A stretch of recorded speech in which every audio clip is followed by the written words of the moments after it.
विद्यार्थी मित्रांनो, आज आपण इयत्ता 10वीचं गणित विषयाचं 10वं प्रकरण वर्तुळ जे आहे त्याच्यातला भाग दुसरा अभ्यासणार आहोत। पहिल्या भागामध्ये आपण वर्तुळाच्या स्पर्शक म्हणजे काय, छेदिका म्हणजे काय, प्रमेय 10.1 आणि प्रमेय 10.1 वर आधारित काही उदाहरण यांचा अभ्यास केला होता। भाग 2 मध्ये आपण अभ्यासणार आहोत प्रतलातील कोणत्याही बिंदूतून वर्तुळाच्या स्पर्शकांची संख्या। तर आपल्याला माहिती आहे की वर्तुळामुळे प्रतलाचे 3 बिंदू संचात विभाजन होते, वर्तुळाचा आतील भाग, वर्तुळाचा बाहेरील भाग आणि वर्तुळ स्वतः।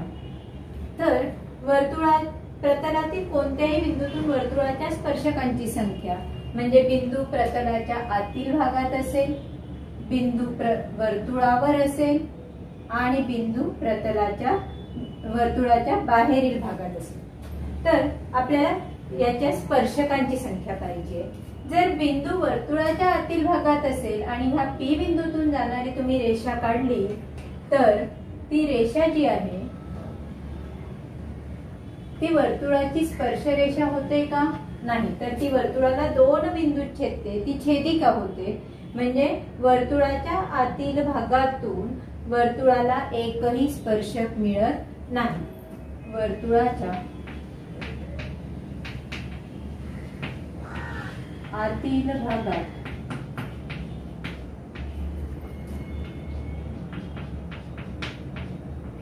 आलेल्या बिंदूतून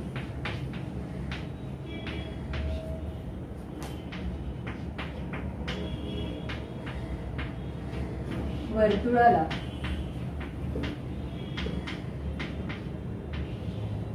एकही स्पर्शक मिळत नाही।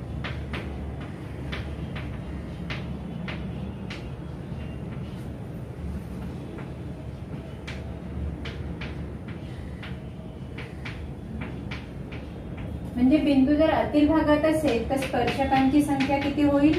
0।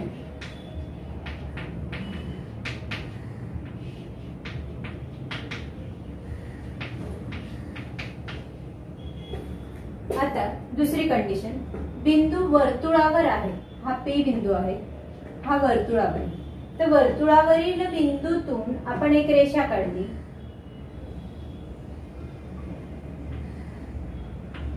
ही समजा रेषा एल आहे, तिला पण आपण एल मानू। तर ह्या पी बिंदूतून जाणारी रेषा एल काढली तर ती वर्तुळाला एका बिंदूत स्पर्श करते, म्हणजे ती काय झाली? स्पर्शिका झाली। आणि आपण काल पाहिलं होतं की एक वर्तुळ असेल आणि त्याच्यावर एक बिंदू पी असेल तर ह्या पी बिंदूतून जाणाऱ्या अनेक रेषा असतील परंतु एकच स्पर्शिका असते, बाकी सर्व काय होतात? छेदिका होतात। तर वर्तुळावरील बिंदूतून स्पर्शकांची संख्या आपल्याला शोधायची, म्हणजे ती किती येईल? एकच येईल। तर वर्तुळावरील बिंदूतून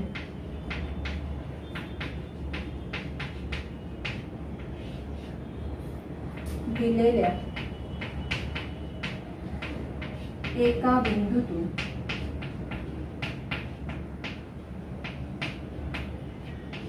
एकच स्पर्शक मिळतो।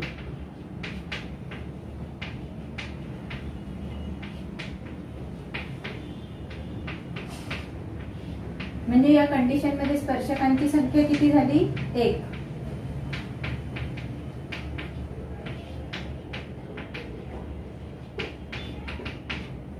आणि आता तिसरी कंडिशन आहे की दिलेला बिंदू हा वर्तुळाच्या बाहेरील भागात असेल। समजा हा बिंदू पी जो आहे तो वर्तुळाच्या बाहेरील भागात आहे, केंद्रबिंदू ओ घेतला आपण प्रत्येक ठिकाणी वर्तुळाचे। तर या पी बिंदूतून वर्तुळाला किती स्पर्शक आपल्याला काढता येतील ते आपल्याला पाहिजे।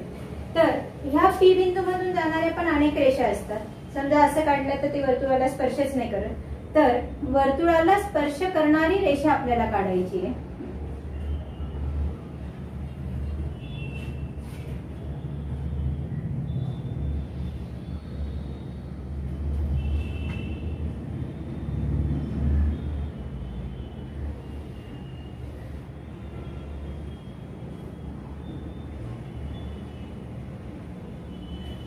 तर बघा, पी बिंदूतून आपण रेषा काढली तर त्या वर्तुळाला स्पर्श करणाऱ्या 2 रेषा आपल्याला मिळतात आणि स्पर्श बिंदू मिळत आहे Q आणि आर. तर वर्तुळाच्या बाहेरील बिंदूतून वर्तुळाला 2 स्पर्शक काढता येतात.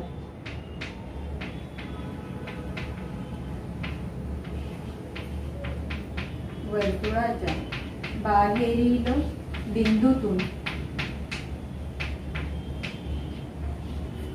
वर्तुळाला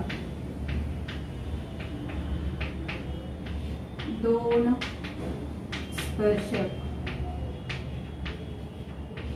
काढता येतात.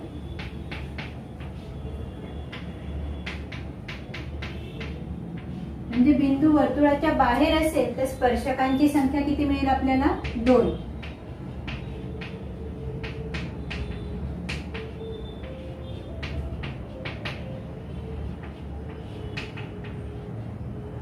पुन्हा एकदा बघा, बिंदू वर्तुळाच्या आत असेल तर एकही स्पर्शक मिळत नाही, म्हणजे स्पर्शकांची संख्या 0. आतील भागात असेल तर स्पर्शकांची संख्या 0. बिंदू वर्तुळावर असेल, वर्तुळावरील बिंदूतून किती स्पर्शक मिळतात? एकच स्पर्शक मिळतो. आणि बिंदू वर्तुळाच्या बाहेरील भागात असेल तर त्या बिंदूतून स्पर्शक किती मिळतात? 2 स्पर्शक आपल्याला मिळत असतात. आता पुढचं माहिती पाहिजे आपल्याला, व्याख्या पाहिजे स्पर्शकांची लांबी. तर स्पर्शकाची लांबी, आता ह्या ठिकाणी जर तुम्ही स्पर्शक म्हटला तर ही रेषा आहे, याला लांबी नाही. पण वर्तुळाच्या बाहेरील भागात जर बिंदू असेल तर स्पर्श बिंदू पर्यंतचं जे अंतर आहे, या बाहेरील भागातील बिंदू पासून वर्तुळावरील स्पर्श बिंदू पर्यंतचं जे अंतर आहे हे PQ आणि इकडे हे PR. तर याला आपण म्हणतो स्पर्शकाची लांबी. तर व्याख्या एकदा व्यवस्थित बघा. वर्तुळाच्या बाहेरील बिंदू, हा बाहेरील बिंदू P, आणि त्या बिंदूतून काढलेल्या स्पर्शकाच्या वर्तुळावरील स्पर्शबिंदू, त्या बिंदूतून काढलेले स्पर्शक PQ आणि PR, त्यांचे स्पर्शबिंदू आहे Q आणि R.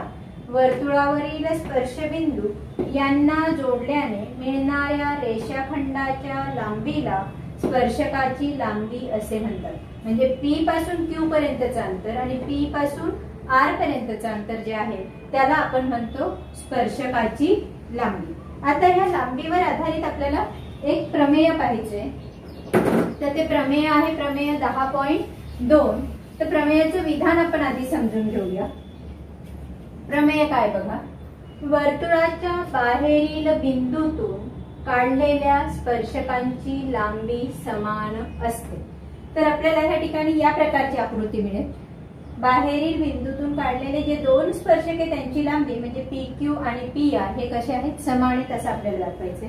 तर प्रमेय म्हटलं की त्या ठिकाणी दिलेल्या माहितीनुसार आकृती आपल्याला काढावी लागेल. तर हा वर्तुळाचा केंद्रबिंदू आपण O निश्चित केला.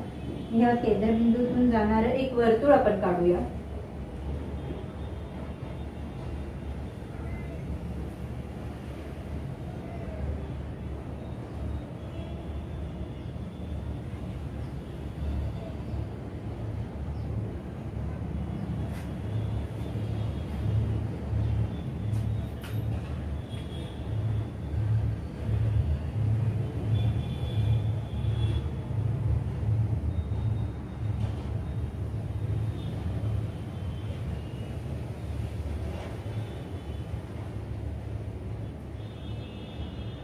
हे वर्तुळ आपण काढलं आणि वर्तुळाच्या बाहेर एक बिंदू आहे समजा P, आणि ह्या P बिंदूतून आपल्याला 2 स्पर्शक मिळतात हे अभ्यासलेले आपण.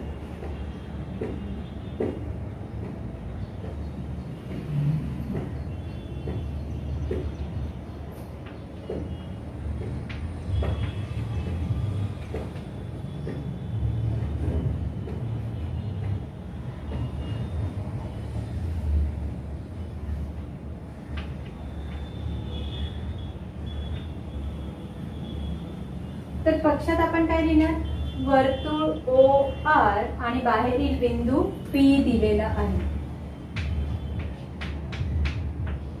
वर्तुळ OR आणि बाहेरील बिंदू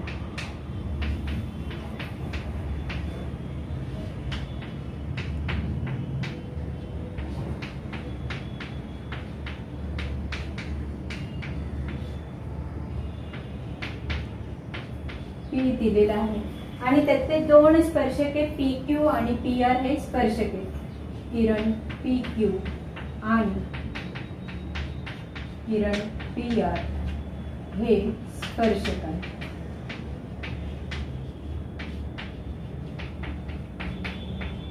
आणि आपल्याला सिद्ध काय करायचंय, साध्य. बघा पुन्हा एकदा विधानाकडे बघा. वर्तुळाच्या बाहेरील बिंदूतून काढलेल्या स्पर्शकांची लांबी समान असते. तर लांबी म्हणजे काय ते आपण इथे अभ्यासलं. तर लांबी, स्पर्शक PQ ची लांबी PQ आणि स्पर्शक PR ची लांबी P पासून R पर्यंतचं अंतर. तर साध्यामध्ये आपल्याला सिद्ध करायचे PQ बरोबर PR. तर बघा आपल्याला पक्षामध्ये काय दिलंय, वर्तुळ दिलंय, वर्तुळाच्या बाहेर एक बिंदू P दिलेला आहे आणि दोन स्पर्शक रेषा PQ आणि रेषा PR दिलेली. आणि आपल्याला सिद्ध करायचंय की स्पर्शक PQ आणि PR हे अंतर कसं आहे, सारखं, हे आपल्याला सिद्ध करायचं. तर आता सिद्धता बघा.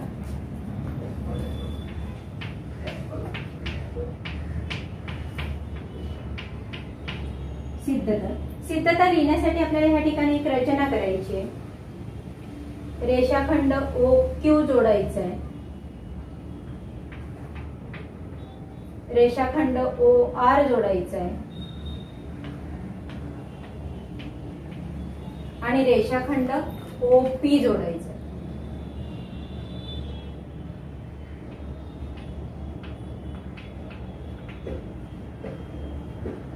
हे रेषाखंड जोडले. रेषाखंड OQ, रेषाखंड OR आणि रेषाखंड OP जोडले. ही आपण सिद्धतेसाठी केलेली काय आहे, रचना आहे. बरोबर. हे जोडले आपण.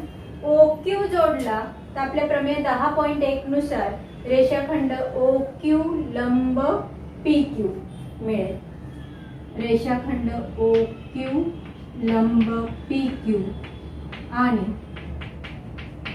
रेषाखंड OR लंब रेषाखंड PR. कारण प्रमेय 10.1 मध्ये पाहिले आपण की स्पर्शबिंदूतून काढलेली त्रिज्या त्या स्पर्शकाला लंब असते. लंब आहे म्हणजे या ठिकाणी काय तयार होईल, तुमचा काटकोन तयार होईल.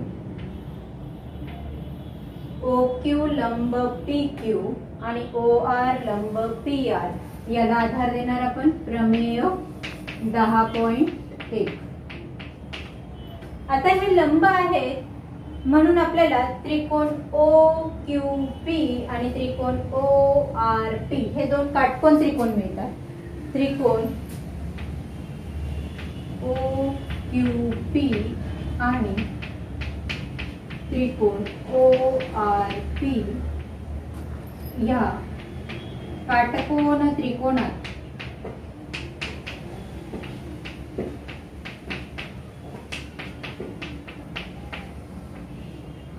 काय मिळते आपल्याला, OQ बरोबर OR. कारण हे एकाच वर्तुळाच्या त्रिज्या आहे. केंद्रबिंदू पासून वर्तुळावरील बिंदू पर्यंतचं अंतर त्रिज्या असतं. OQ बरोबर OR याला आधार दिला आपण एकाच वर्तुळाच्या त्रिज्या.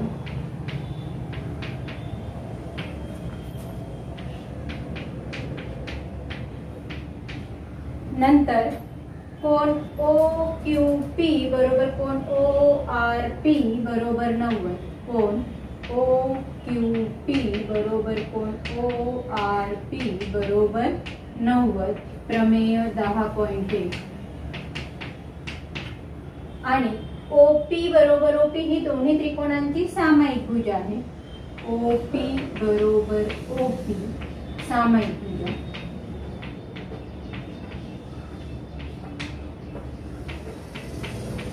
मग काटकोन त्रिकोणामध्ये हा काटकोन येते, याच्या समोरची बाजू OP ही काय झाली, कर्ण. काटकोन कर्ण आणि एक बाजू काटकोन त्रिकोणाची ही समान असेल म्हणजे त्रिकोण OQP चा कर्ण OP आणि त्रिकोण ORP चा कर्ण OP.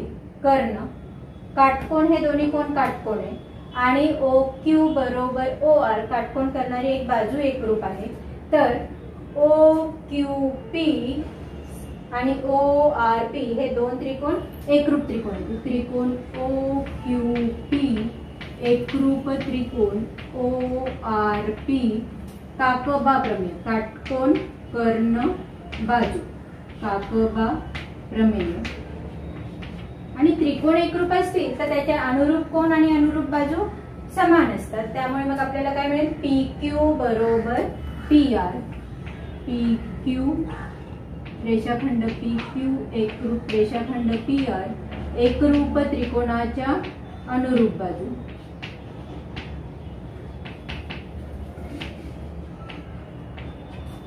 एकरूप त्रिकोणाच्या अनुरूप बाजू. आणि जर बाजू एकरूप असतील तर त्यांची लांबी कशी असेल, समान असेल. म्हणून पी क्यू बरोबर पी आर. आणि ह्या ठिकाणी आपलं जे साध्य होतं ते सिद्ध झालेले, म्हणजे प्रमेय सिद्ध झाले. पी क्यू बरोबर पी आर या ठिकाणी आपल्याला मिळाले. पुन्हा एकदा सिद्धता समजून घ्या बघा. आपल्याला या ठिकाणी वर्तुळाच्या बाहेरील बिंदू पी दिलेला आहे, त्याच्यातून दोन स्पर्श मिळतात ते आपल्याला माहिती, पी क्यू आणि पी आर. आणि आपल्याला सिद्ध करायचे की या स्पर्शकांची लांबी समान असते, म्हणजे पी क्यू बरोबर पी आर. तर सिद्धता बघा. सिद्धता लिहिण्यासाठी आपण रेषाखंड ओ क्यू जोडला, ओ आर जोडला आणि OP, O Q O R आणि ओपी जोडले. ते जोडल्यामुळे आपल्याला ओ क्यू लंब पी क्यू मिळेल आणि ओ आर लंब पी आर मिळेल. प्रमेय 10.1 मध्ये आपण अभ्यासलेले की स्पर्शबिंदू मधून काढलेली त्रिज्या जी असते ती स्पर्शकेला किंवा स्पर्श रेषेला लंब असते. हे प्रमेय 10.1 मध्ये आपण अभ्यासलेले आहे. तर हे काटकोन झाल्यामुळे किंवा लंब असल्यामुळे त्रिकोण ओ क्यू पी आणि त्रिकोण O R P, O Q P आणि ओ आर पी हे दोन काटकोन त्रिकोण मिळतात. आणि ह्या दोन काटकोन त्रिकोणांमध्ये ओ क्यू बरोबर ओ आर, कारण ह्या एकाच वर्तुळाच्या त्रिज्या आहेत तर त्या दोन्ही त्रिज्यांची लांबी कशी असेल, समान असेल. ओ क्यू बरोबर ओ आर एकाच वर्तुळाच्या त्रिज्या. कोण ओ क्यू पी आणि कोण ओ आर पी हे काटकोन आहेत, म्हणजे त्यांचं माप 90 येतं, ते सारखे येतील प्रमेय 10.1 वरून. आणि ओ पी बरोबर ओ पी ही दोन्ही त्रिकोणांची सामायिक भुजा आहे. त्यामुळे त्रिकोण ओ क्यू पी आणि ओ आर पी हे काटकोन कर्ण आणि एक बाजू, काटकोन कर्ण आणि एक बाजू, काकबा. काकबा प्रमेयानुसार त्रिकोण ओ क्यू पी एकरूप त्रिकोण ओ आर पी मिळतो. आणि त्रिकोण एकरूप असतील तर त्याच्या अनुरूप बाजू पण एकरूप असतात, म्हणून रेषाखंड पी क्यू एकरूप रेषाखंड पी आर मिळेल. आणि रेषाखंडात जर एकरूप असतील तर त्यांची लांबी कशी असते, समान असते, म्हणून पी क्यू बरोबर पी आर. आणि तेच आपल्याला या ठिकाणी सिद्ध करायचं होतं. तर या पद्धतीने प्रमेय 10.2 ची सिद्धता आपण पूर्ण केलेली आहे. प्रमेय 10.2 नंतर आपण आता स्वाध्याय 10.2 चे प्रमेय 10.2 वर आधारित काही उदाहरणं अभ्यासणार आहोत. तर पहिला प्रश्न काय बघा. सिद्ध करा की वर्तुळाच्या व्यासाच्या अंत्यबिंदूंना काढलेले स्पर्श समांतर असतात. तर आधी आपण दिलेल्या गोष्टीवर आकृती काढूया की वर्तुळाच्या व्यासाच्या अंत्यबिंदूंना काढलेले स्पर्श ओ केंद्र असलेलं वर्तुळ असेल.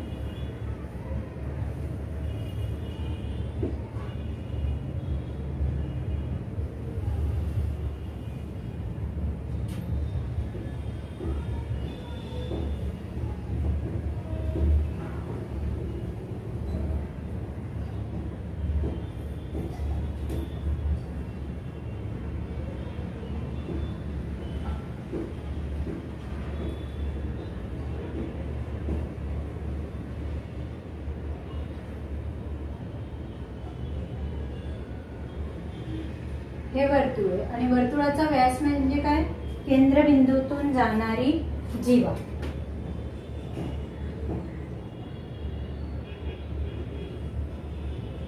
तर हा झाला वर्तुळाचा व्यास. या व्यासाला म्हणूया आपण पी आणि क्यू. तर पक्षामध्ये वर्तुळ ओ आर चा व्यास पी क्यू आहे आणि काय दिलेलं आपल्याला, व्यासाच्या अंत्यबिंदूंना काढलेले स्पर्श. तर ह्या अंत्यबिंदूंमधून जाणारे स्पर्शक आपल्याला काढायचे, तर ते पण दिलेले आहेत आपल्याला. ह्या स्पर्शकाला म्हणूया आपण स्पर्शक ए बी, आणि या क्यू या अंत्यबिंदूतून जाणारा एक स्पर्शक काढला आपण.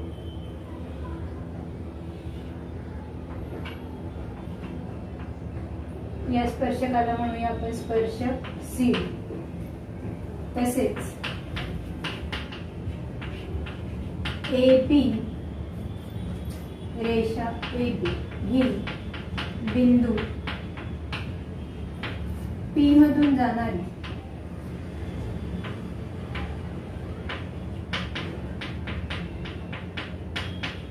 आणि रेषा सी डी ही बिंदू क्यू मधून जाणारी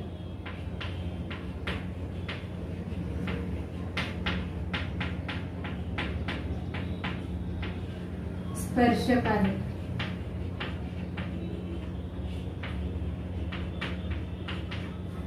पुन्हा एकदा पक्ष आधी समजून घ्या. व्यास पी क्यू आहे. व्यासाच्या अंत्यबिंदूंमधून जाणारे स्पर्शक, तर एक अंत्यबिंदू पी आहे आणि एक अंत्यबिंदू क्यू आहे. तर पी मधून जाणारा स्पर्शक ए बी आणि क्यू मधून जाणारा स्पर्शक सी डी आहे. आणि आपल्याला सिद्ध करायचे की हे स्पर्शक जे आहेत ते कसे आहेत, समांतर आहेत. तर साध्य रेषा ए बी समांतर रेषा सी. आता सिद्धता बघूया आपण.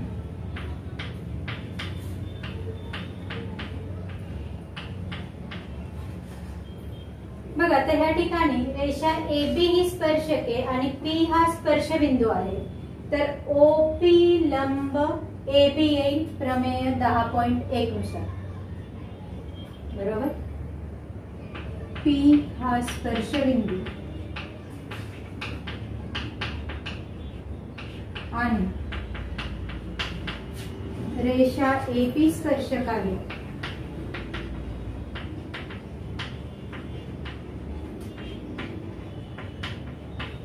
म्हणून रेषाखंड ओ पी लंब रेषा ए बी. तसेच क्यू हा स्पर्शबिंदू आहे आणि सी डी हा स्पर्शक आहे. म्हणून काय लिहू शकतो आपण, रेषाखंड ओ क्यू लंब रेषाखंड सी डी. तसेच रेषाखंड ओ क्यू लंब रेषा सी डी ते लंब आहेत. त्यामुळे कोन ओ पी बी बरोबर कोन ओ पी ए. म्हणून कोन ओ पी बी बरोबर कोन ओ पी ए बरोबर 90. कारण ते काय आहे, रेषीय जोडीतील कोन. ओ पी बी आणि ओ पी ए हे रेषीय जोडीतील कोण आहेत आणि एका कोणाचं माप 90 असेल तर दुसऱ्याचं पण किती होईल, 90. तसेच कोन ओ क्यू सी बरोबर कोन ओ क्यू डी बरोबर 90. हे पण झालं रेषीय जोडीतील कोन. आता बघा, कोन ओ पी बी 90 आहे आणि कोन ओ क्यू सी पण 90 आहे. याला म्हणूया आपण 1 नंबर आणि याला देऊया 2 नंबर. 1 व 2 वरून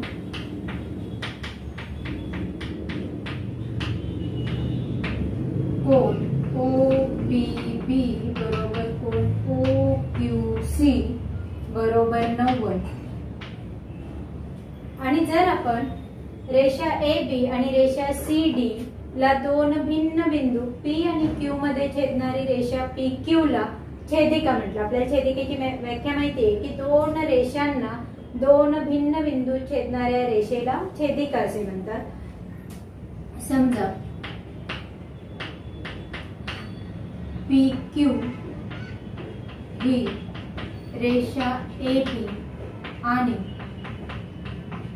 रेषा सी डी ची छेदिका आहे.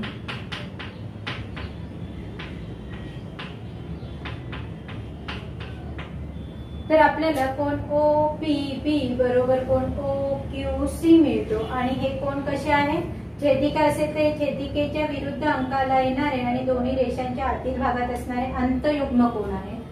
छेदिका आहे कोण ओ पी बी एक बरोबर कोण ओ क्यू सी आणि हे काय आहे अंतयुग्म कोण आहे.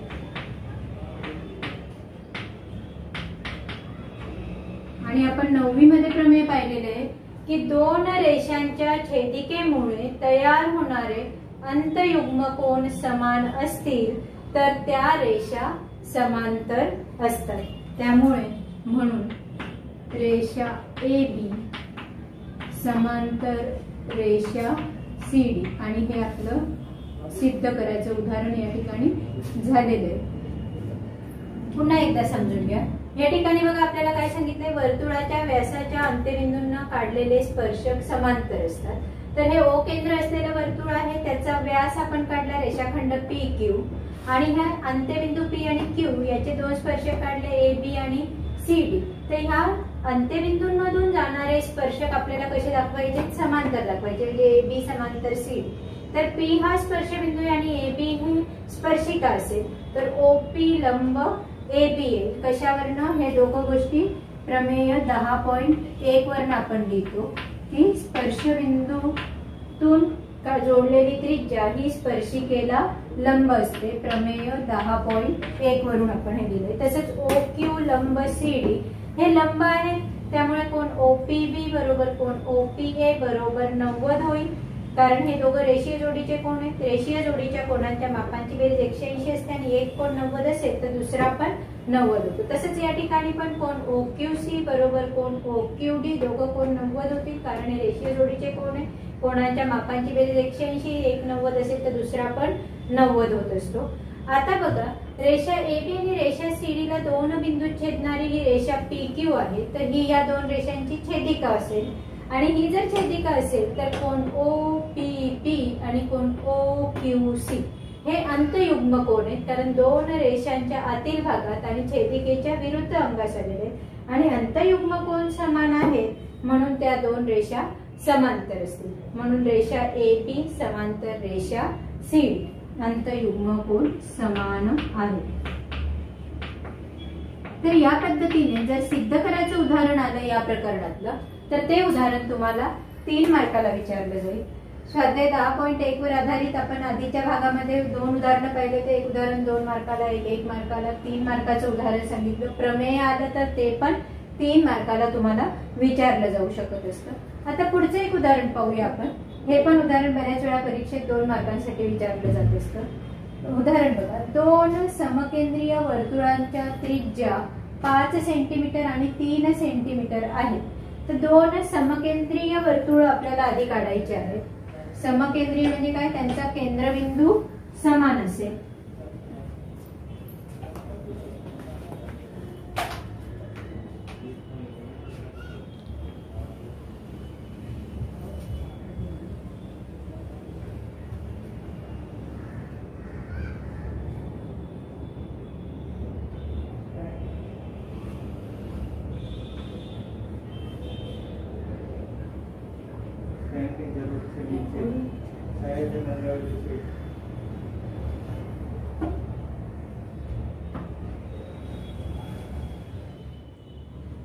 उदाहरणात आपल्याला 2 समकेंद्रीय वर्तुळ घ्यायला सांगितली, ती आपण काढली, ज्यांचा केंद्रबिंदू कसा आहे, सारखा आहे.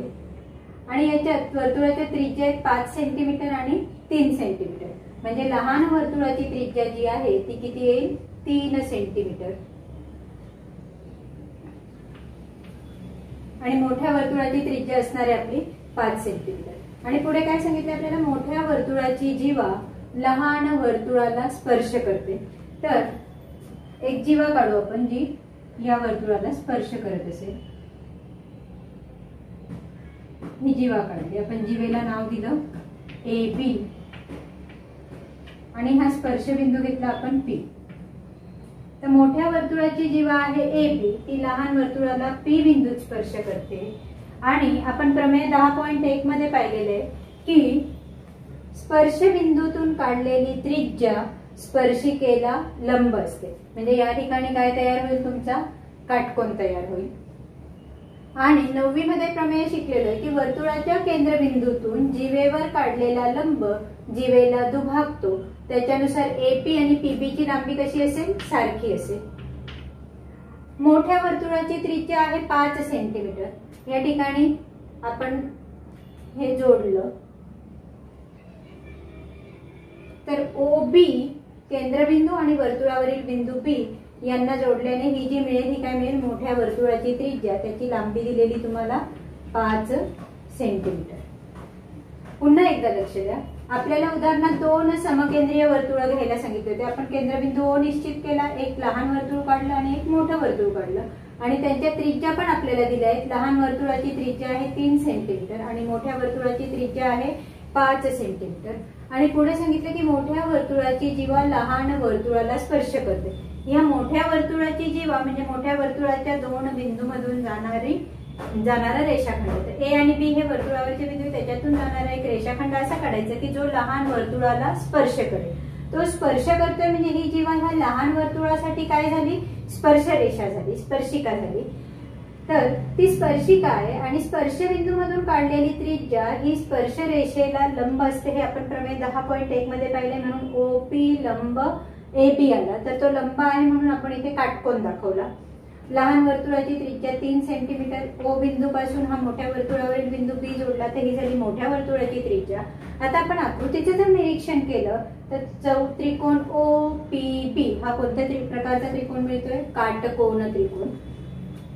या ठिकाणी पी हा वर्तुळ ओ टी चा स्पर्शबिंदू आहे. पी हा वर्तुळ ओ 3 चा स्पर्शबिंदू आहे आणि AB रेषाखंड AB ही वर्तुळ O5 ची जीवा आहे. म्हणून OP लंब AB प्रमेय 10.1. कारण AB काय होईल, वर्तुळ O3 ची स्पर्शिका. ही स्पर्शिका आहे आणि पी हा स्पर्शबिंदू आहे म्हणून ते लंब झाले. लंब झाल्यामुळे आता काटकोन त्रिकोण OPB मध्ये पायथागोरस प्रमेयानुसार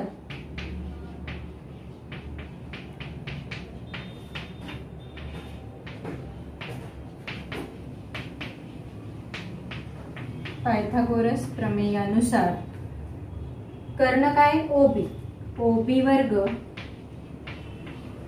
बरोबर काटकोन करणाऱ्या बाजूत ओपी आणि पीबी, ओपी वर्ग अधिक पीबी वर्ग. ओबी ची लांबी आहे 5 चा वर्ग बरोबर ओपी ची लांबी आहे 3 चा वर्ग अधिक पीबी चा वर्ग. 5 चा वर्ग 25 बरोबर 3 चा वर्ग 9 अधिक पीबी चा वर्ग. मग आता हा 9 इकडे धन आहे, इकडे जाऊन ऋण होईल. 25 वजा 9 बरोबर पीबी चा वर्ग. मग पीबी 25 वजा 9 किती झाले, 16 बरोबर पीबी चा वर्ग. म्हणून पीबी बरोबर किती येईल, वर्गमुळात 16 आणि वर्गमुळात 16 ची किंमत किती असते, 4. कारण 4 चा वर्ग किती आहे, 16. म्हणून पीबी बरोबर आलं 4 सेंटीमीटर. आणि आपल्याला काय सांगितले, ते जीवेची लांबी शोधायला सांगितली एबी. आणि एबी हा पीबीच्या कसा असेल, दुप्पट. कारण पीबी बरोबर एपी आहे. एपी बरोबर पीबी बरोबर 4 सेंटीमीटर. म्हणून एबी बरोबर 2 पीबी आपण लिहू शकतो कारण ते दोघं सारखे. म्हणून एबी बरोबर आला तुमचा 2 गुणिले 4. एबी बरोबर 8 सेंटीमीटर. म्हणून जीवेची लांबी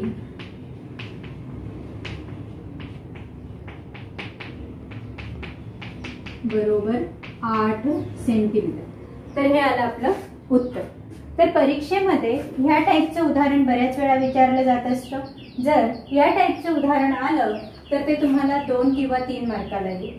सिद्ध करायचं उदाहरण असेल तर ते 3च मार्काला येईल. आपण 2 प्रमेय पाहिले ह्या प्रकरणामध्ये, प्रमेय 10.1 आणि 10.2. तर ते दोन्ही प्रमेयांपैकी कोणतंही एक विचारलं गेलं तर 3 मार्काला विचारलं जाईल.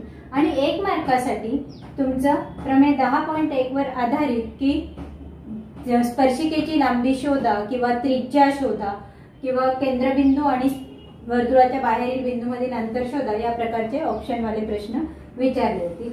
तर आपल्या ह्या ठिकाणी हे प्रकरण संपलेलं आहे. या प्रकरणाच्या स्वाध्यायामध्ये वेगवेगळे उदाहरणं सोडवण्याचा प्रयत्न तुम्ही करायचा आहे. वहीमध्ये पूर्ण स्वाध्याय करायचा आहे आणि ज्यावेळी वही शाळेमध्ये तपासण्यासाठी मागितली जाईल त्यावेळी जमा करायची आहे.